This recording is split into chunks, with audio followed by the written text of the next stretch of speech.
Hi, it's Jeff Wade here at stockideas.org, and I want to just do another quick video book review for you today.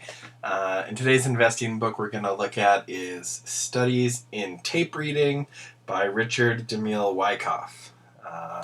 If you haven't heard of this book, I wouldn't be surprised. It was originally published in 1910, and this version was released in 2011. So it really is a Wall Street classic. Dating back to before the Great Depression, but after the big crash of 1907. The book is really fascinating. The author, Richard Wyckoff, was a very successful speculator, and then once he became successful, he started writing columns, and he's the editor of a magazine called Stock Market Technique and the Magazine of Wall Street as well. And he became very passionate about educating the general public about investing or trading rather, and trying to share his knowledge and information with the broader public. And that's definitely the spirit of this book. As you can see, it's really, back in the day, there was just a ticker tape spitting out the transactions. So it is kind of neat to see, even within the book, there's sort of records of ticker tape that he shows as examples. So, instead of having a price chart that you might see in another book, it shows a string of transactions on the ticker tape. It takes a little bit reading to get used to, but it's really fascinating. I really enjoyed this book. It's easy to read. You can tell this is kind of what it looks like. It's almost as if it's newspaper columns within the book. Here's some examples of what the ticker tape would have looked like. It's just a really neat look at Wall Street and at trading and trading operations. Here's the sort of the table of contents, which just shows what everything is about in the book. Different order types, how to place orders, how to read the tape. Different sort of special situations. It's a really fascinating book. Throughout the book, there's one thing I kind of appreciated is, beside all the words are all like laid out in kind of tight columns, but then beside each column, I don't know if you can see that, it sort of gives like a section header on the side there. It says quick markets, and over here it says, fear and hesitation. So it's kind of neat. It makes it very easy to flip through and just like identify themes that you might want to look at. Technical conditions. Here's one. You can see that. Sorry. So anyway, this just makes it really easy to read.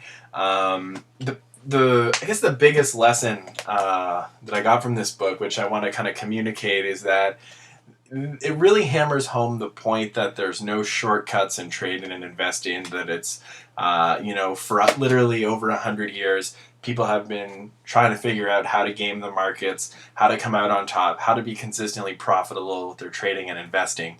And, this is sort of the first place that you see this timeless advice of, let your winners run, cut your losses, go with the trend. It also talks about manipulation in the tape and how, they are out there to get you. So it's just really fascinating to kind of reflect and see that, like, even 100 years ago, more than that, people were struggling. They were having the same psychological obstacles and hurdles to overcome that we face today. It really shows that, although instead of reading a ticker tape, now we're looking at charts and level 2 quotes, and we have fancy brokerage platforms. But at the end of the day, it's us and it's the market, and you can buy or you can sell or you can sit tight. And that's really what it comes down to. There's a lot, in terms of your own psychology that you need to worry about and control. And I think this book, for me, just really hammered home that point that for literally 100 years, people have been trying to figure out, how to consistently beat the markets, and there really are no shortcuts. That said, if you read the lessons in this book and apply them effectively, I think you're well on your way to becoming a successful speculator or trader.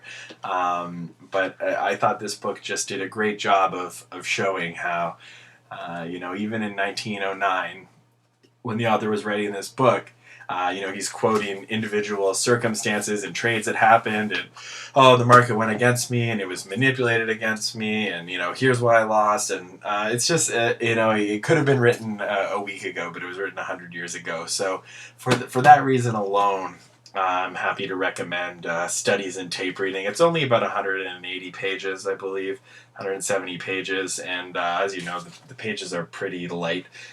Each one is only a couple hundred words, so I really highly recommend you check it out. If you want a little bit more information on this book, you can just click through on the link below to stockideas.org. You can read a much more in-depth written book review, as well as click through to Amazon and see there if see what other people are saying, if it's maybe a book you'd want to check out. So thanks very much for watching. Don't forget to visit stockideas.org, and please subscribe to the channel. I'll be back at you soon with more book reviews. Thanks very much.